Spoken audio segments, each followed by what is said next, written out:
Hi, everyone. Welcome. Let's get started. You're at the App Money Pit webinar, How to Avoid Losing Six Figures and Your Business, presented by New Idea Machine. In the next hour, I'm going to show you how to de-risk your software journey so you don't end up like a founder that I recently spoke to who lost six figures and her business to a developer that was highly recommended to her. But first, I'd like to introduce you to my dog because he may interrupt me again. The first time I did this, he decided to make an appearance, so this little guy might be joining us today. All right, question for you. Building an app is expensive, slow, and risky. True or false? I'd love to hear your opinion on this. So feel free to share it in the comments. And the truth is, when it comes to software development, it doesn't have to be expensive, slow, or risky. And today, I'm going to share everything that software agencies don't tell you and what you need to know before you commit to building anything, whether it's a prototype, MVP, or a full build. And what we're going to share today, and what you're going to learn today, is going to save you thousands of dollars and your business if you apply it. And I can't see if anyone's commenting, but I'll come back to that as soon as I can. Okay, so my name is Ria Haley. I'm the co-founder of New Idea Machine. My first pivot into tech was at Shopify, where I grew my e-commerce portfolio by 90 million in the first year. My co-founder is Al Deldegan. He has 33 years of experience as a software developer, and he's worked for places like the City of Calgary, DC Bank, Calgary Airport Authority, and a few others. And the truth is, we never set out to build a software company. We just couldn't find one that we trusted. So we built the kind of company that we felt comfortable recommending family and friends to.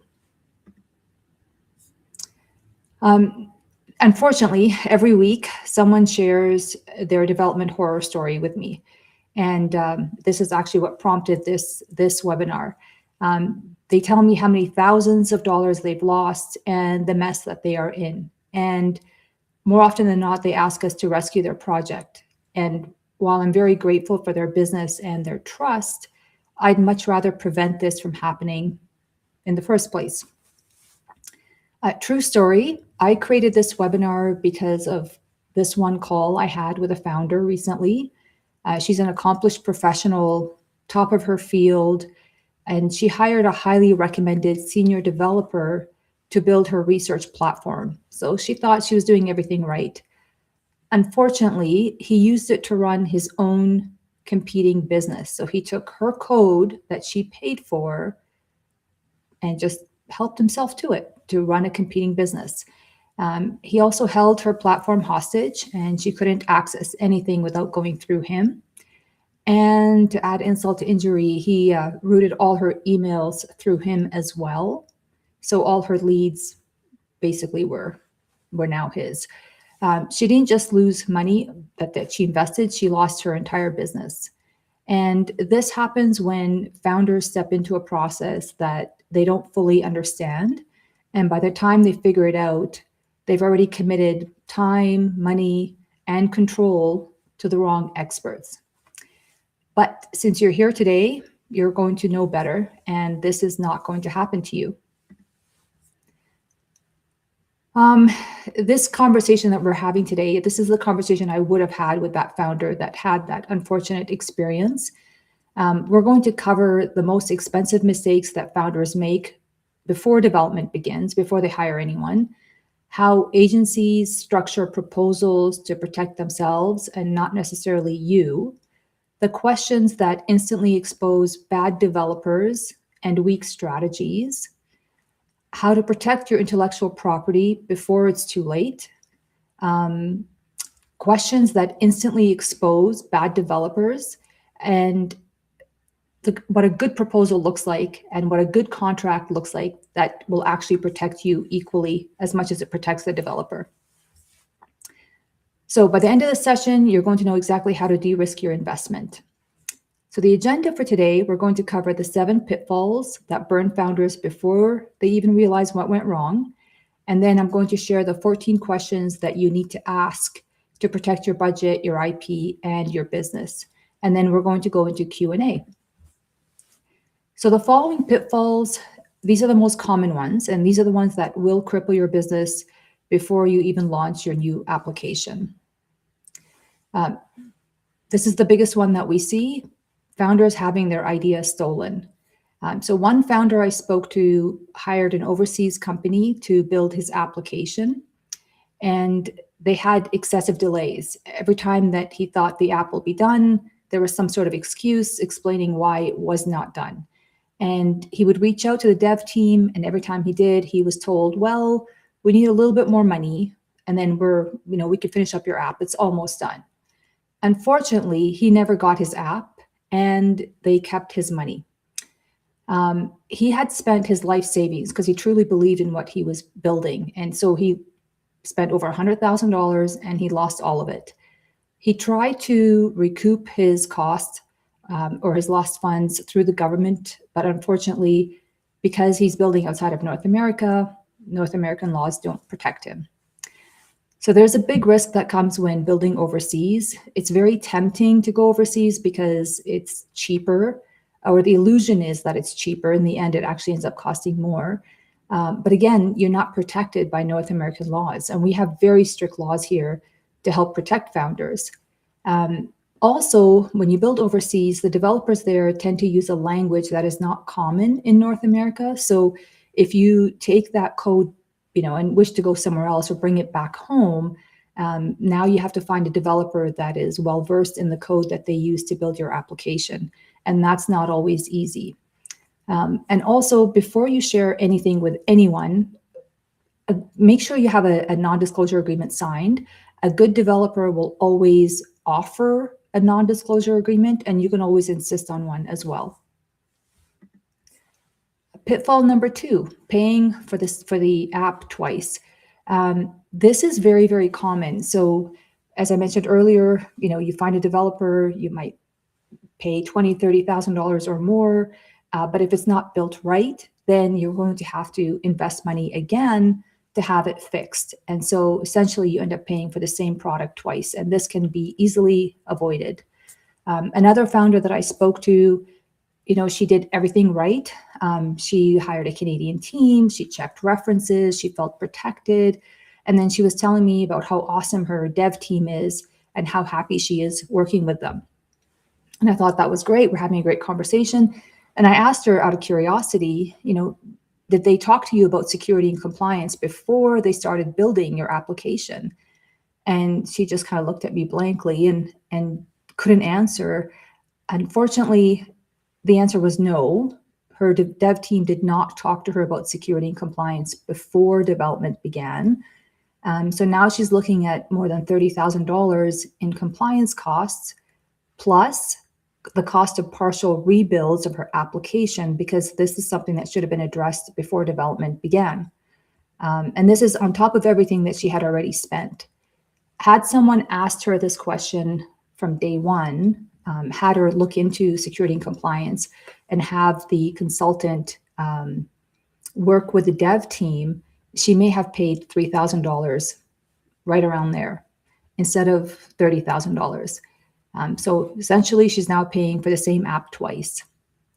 So important information for you to know: if your app handles sensitive information, such as finances, medical data, or anything else that you would not want leaked, and the dev team does not mention security and compliance before development begins, you are guaranteed to pay twice for that application. And if they tell you that they handle security and compliance in-house, it's a pitfall.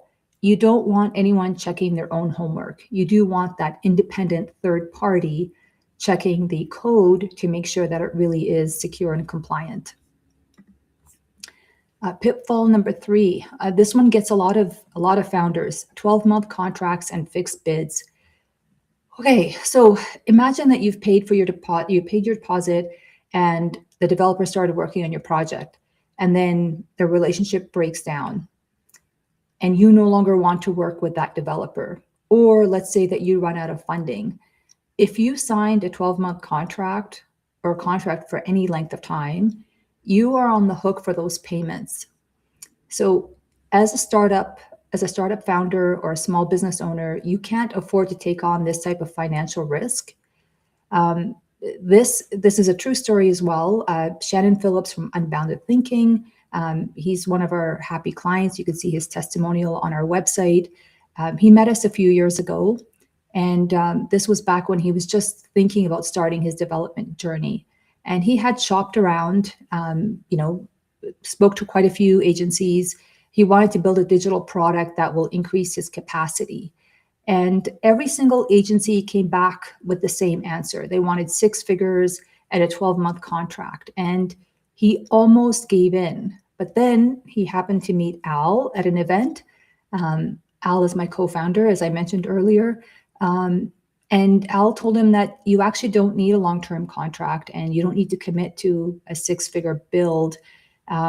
And you get to own everything from day one. So he jumped on this opportunity and he built his product with New Idea Machine for a fraction of what he was quoted. And today his company is global. And just so you know, the price difference isn't about quality, it's about padding. Because anytime that you have a fixed bid, there's a minimum 30% contingency fee built in to account for unknowns, hiccups, and research. And if the build goes very smoothly and there aren't any challenges, you don't get that money back. That money is spent. So if you're building lean, you may want to avoid fixed bids. So things to watch out for. Long-term contracts protect the agency, they don't protect you. Fixed quotes always include padding, and paying for time and materials will save you time and money. Pitfall number 4, proprietary software lock-in. Another true story. A local founder had spent thousands of dollars building their application. They thought the right dev team, they got it built, and things were moving along beautifully. Then their dev team went out of business. Now, that alone is challenging enough for a founder, but what happened next was worse. So in an effort to preserve what was built, the dev team moved their data to a proprietary software before going out of business. This meant that the founder no longer owned their data and they couldn't take it anywhere that they wanted. They couldn't hand it to another developer, they couldn't salvage much of what was built, and they had to start from scratch. So if you're speaking to a developer who insists on proprietary software, you're at the mercy of ever-increasing subscription costs and licensing fees. You want to make sure that you own your data and your software from the very beginning. Pitfall number 5, lowball quotes and change order fees.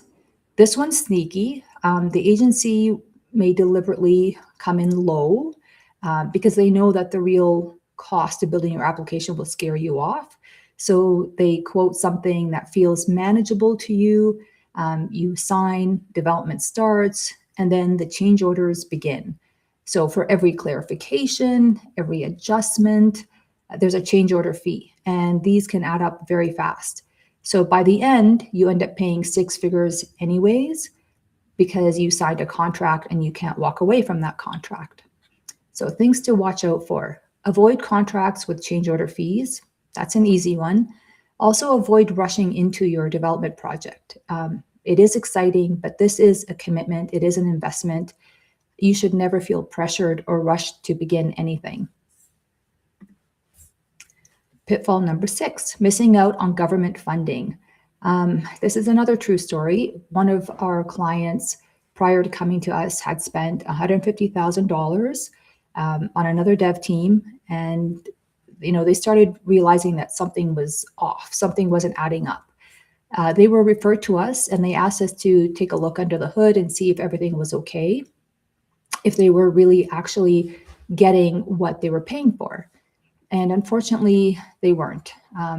They had hired a local project manager, and that project manager hired an overseas development team. The developers did good work, but they were order takers. This meant that one feature that the founder wanted would work, on one page, but it wouldn't work in other parts of the application. So unfortunately, they didn't get what they needed to run their business, and they would have kept paying for that mess had they not trusted their gut and got a second opinion. In addition to this, they discovered that because their app was built outside of Canada, they didn't qualify for government grants or SR&ED tax credits. They could have received $50,000, sometimes even up to $150,000 in non-dilutive grants, and 33% of their development costs reimbursed had they just built in Canada. So things to watch out for. Overseas dev teams, they definitely disqualify you from non-dilutive funding.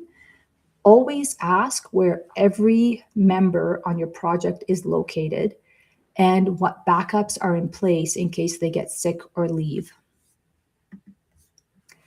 Pitfall number 7, receiving an app that doesn't work.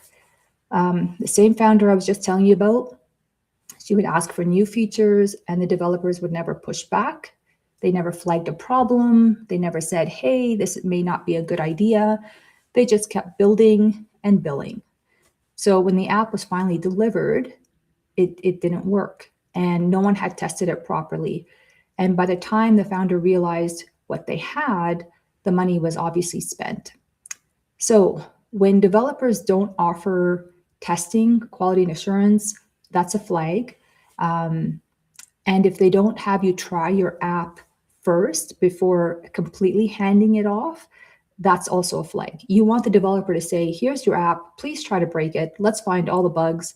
Let's get that fixed before you roll it out to your potential customers. Are you hiring a vendor or a partner? This is a really important distinction. A vendor happily takes your money and builds what you ask for, and a partner will help you make the best decision for your business. They will advise you on the pros and cons of every choice that you make. So again, you make the best decision for your business, and there's nobody that understands your business better than yourself. So you always want to be in charge of those decisions and leading those decisions. So a partner will look out for you and your business, not just now, but even in the future, because they know they can foresee some challenges that may be coming up that you may not have thought of. And the following questions I'm going to share with you, they will help you distinguish between a vendor and a partner. And if an agency or developer can't answer these questions with complete transparency, trust me, they're not a partner, they're likely a liability. Question number 1. What's your experience with startups, small, medium businesses? Have they worked with other founders in the ecosystem? If so, can you verify those founders on LinkedIn or through the agency's website? If not, proceed at your own risk. Don't count too heavily on reviews because even Google reviews can be faked.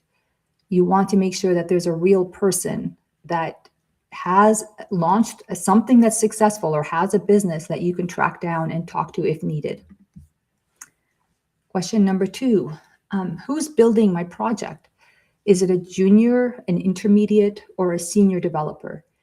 Is it someone who isn't a developer but uses AI and can duct tape software together? Because unfortunately, there are people like that out there. They do think that they can build something and sell it, but if they're not a developer, you're likely not getting what you think you're paying for. So find out, where does your code live? Where does that developer store your code? And do you have access to your code at any time, or do you have to go through the developer to get it?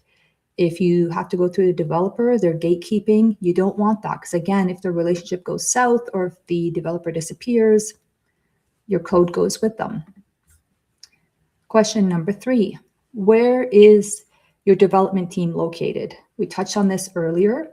If they say they have an office in Calgary or Edmonton, for example, but their team is overseas to keep costs down, or they're vague about it, Some agencies will unfortunately completely hide this. I've had this conversation with another founder who went through this unfortunate experience.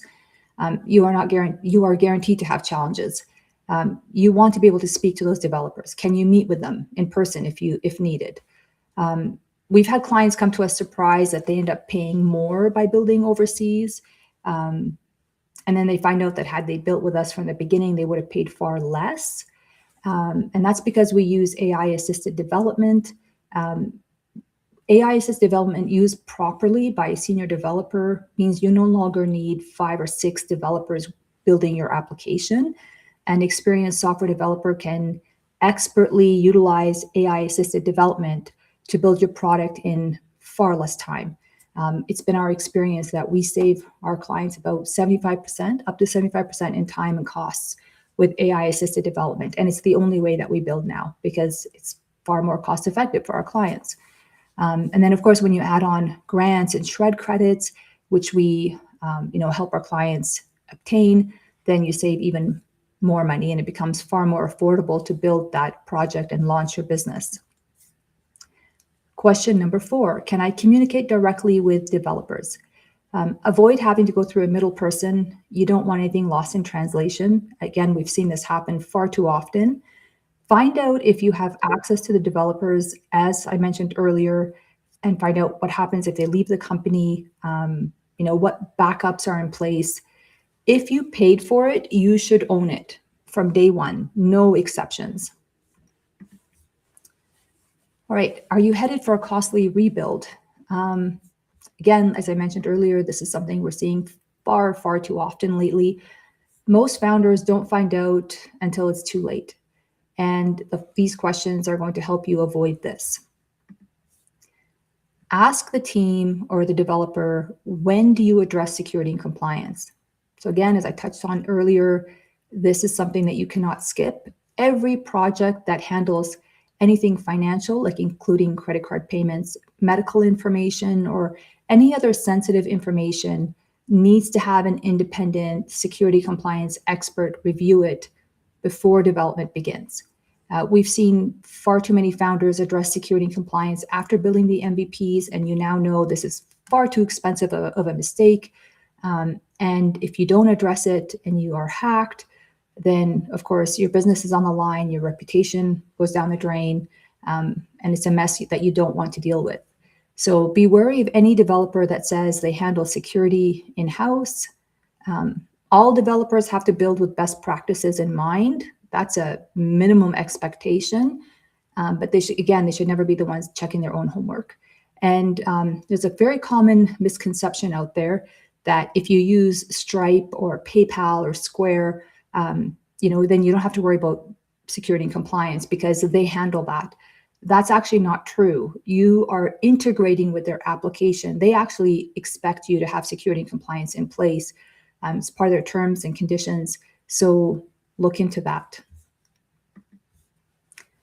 Question number 6, how do you decide which features to build? A developer that simply builds everything you ask for is a disaster waiting to happen. You need to prioritize revenue generating features first. This is what you should be launching with. Bells and whistles can wait, for version 2, 3, 4, 5, after you've started generating enough revenue.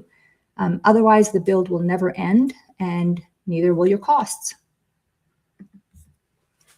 Question number 7, how do you leverage AI in development? Again, AI-assisted development in the right hands can save you up to 75% in time and cost. We built the application Nurse Matrix. It's an app that will be used by Alberta Healthcare, and it meets security and compliance requirements. And we built the entire application using AI-assisted development. The app itself would have cost well over $60,000 to develop, and we built the MVP for less than $30,000. Our CTO, Al Deldegan, now teaches his AI-assisted development process to other developers who want to have greater efficiency and pass on those savings to their clients as well. How does this application scale with my business? You can build something quick and dirty as long as you're comfortable throwing it away. There's nothing wrong with that.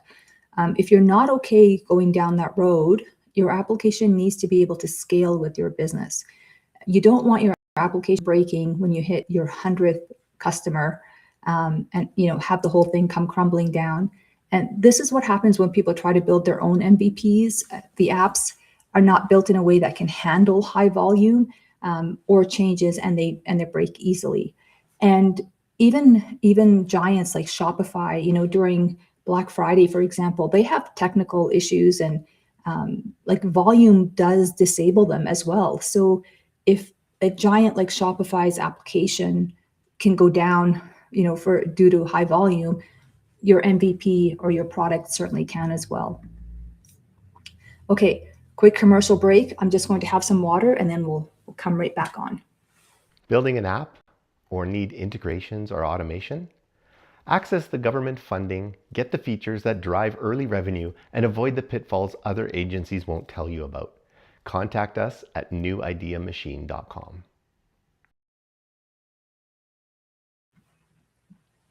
All right, hopefully that commercial worked. All right, does the contract protect you or the developer? A good contract protects both parties equally. And the questions I'm about to share with you will show you what to watch for and how to evaluate a contract before you sign. And another important question you should be asking is, what's your minimum project size? Most software dev agencies start at $80,000 minimum for a minimum viable product. You want an agency that will talk you out of unnecessary bells and whistles. You really want to start as small as possible and then scale sustainably, especially for the first version. Our MVPs can start as low as $18,000. And that's, again, not a reflection on quality. That's a reflection on prioritizing the features that will generate revenue first, tapping into government funding, tapping into SR&ED credits, and using some of that budget, recycling some of that budget to keep building on your product. You want to ask your developer or agency, how do you handle changes during development? Again, you want to avoid contracts that bake in change order fees. You don't know, you can't possibly anticipate how many change order fees there will be. So we've seen this balloon very quickly for clients. So it's something you have to be very diligent about. And you do want to ask for an agile build where you have flexibility to pivot as needed, especially in our economy lately. Things are changing rapidly. That means the information that you're receiving, the feedback, the market requirements are going to change very rapidly as well. And then you want to be able to pivot as needed. You also want to ask, what's the contract commitment? You want a contract that allows you to pause or leave at any time for any reason without penalty. And you also want to make sure that you own everything that's been built to date. Also ask how they bill for development work. If you settle on a fixed bid, you now know that you're paying a minimum 30% padding more than you need to. So if you want to protect your budget, avoid fixed bids, go for time and materials only, and look for agencies that will offer that. Who actually owns your business? This is the question that the founder was telling you about previously, should have been considering before signing that contract. If you can't access your code on GitHub, which is a repository, so think of it like a library, or other service providers such as your domain name, your hosting provider, so on, you don't own your business. And you never ever want to be in this position for obvious reasons.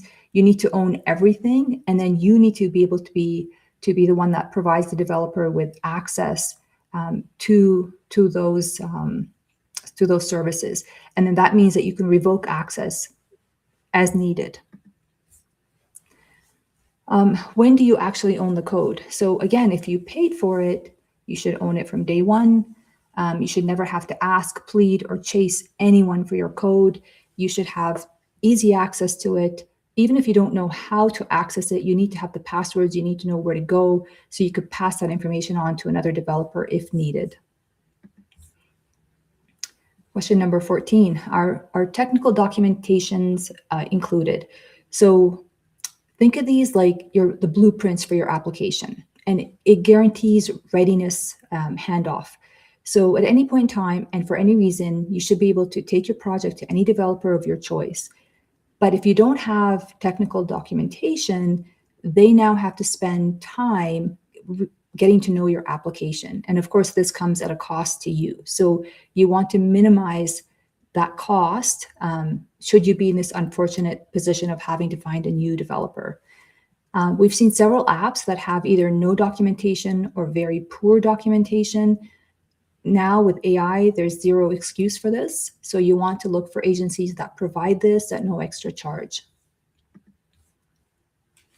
So you now know what to ask, what to watch for, and what to never sign. You just learned everything that agencies don't tell you. But even with all this knowledge, it's not enough. You still need to know what your app actually costs and what's the most effective way to build it, cost-effective way to build it. And no one can accurately tell you what your build will actually cost until they do an exercise called requirements gathering. This is where someone with a lot of technical experience or a developer takes your idea and converts it into something a developer can actually understand. So think of it like dev speak. Without this process, any quote that they give you is a wild guess, and you simply can't budget for a wild guess. More than 90% of the businesses we've spoken to that skipped this step blew past their budget, drifted off the original scope, and ended up rebuilding or reworking decisions that should have been considered and clarified before development began. Now, most founders skip this step because they either don't know about it or they don't want to pay between $5,000 and $25,000 to get it done. So we built a solution that everyone can afford, and it's called the App Cost Calculator. The App Cost Calculator, this is the same process that we take clients through. So, before this tool, Al would sit down with a founder and he would ask them all these questions so he could understand exactly what they needed their application to do on the back end so he could build it. So again, thanks to AI, we now have this process automated. If you want to know how much your app is really going to cost and if the quote you're getting is fair, you can simply go to this tool, you answer simple non-technical questions. It takes about 20, 30 minutes. And then it gives you all the reports that you need to make the best decision for your business. So it includes the technical requirements that, again, this is what developers need so they know what to build and so that you get exactly what you're paying for. You get a roadmap of exactly how people will use your application. So think of it like when it comes to permission settings, like admin, super admin, users, clients, so on. All that is mapped out. And then you also get a realistic estimate and timeline for the full build so you can avoid surprises. And if you're interested in trying the App Cost Calculator out, simply scan the QR code here and they'll take you straight there. And if you have any questions for us, you can also scan the QR code on the left, and then you can contact us and we're happy to answer your questions. So that's it for the presentation. Thank you so much for joining us. And if you have any questions, please share them now.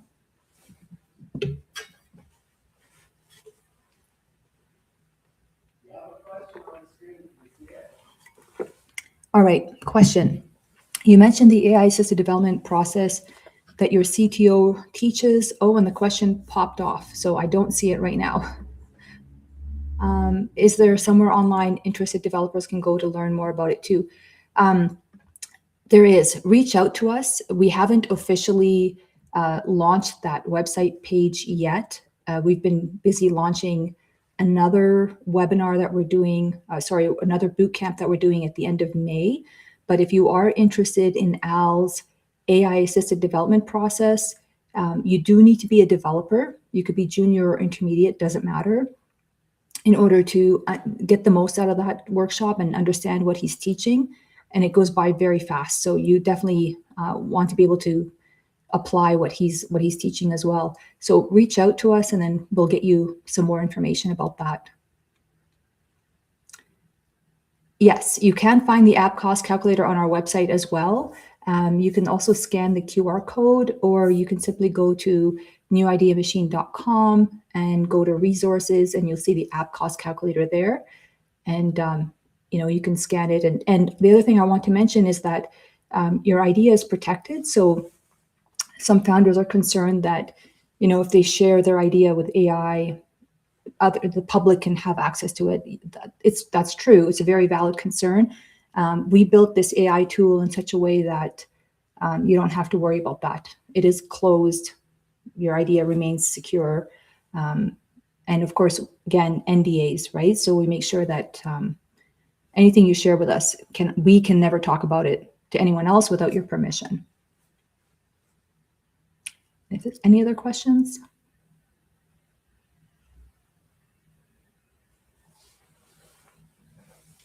Maybe Al will let me know if we're done or if we have any other questions.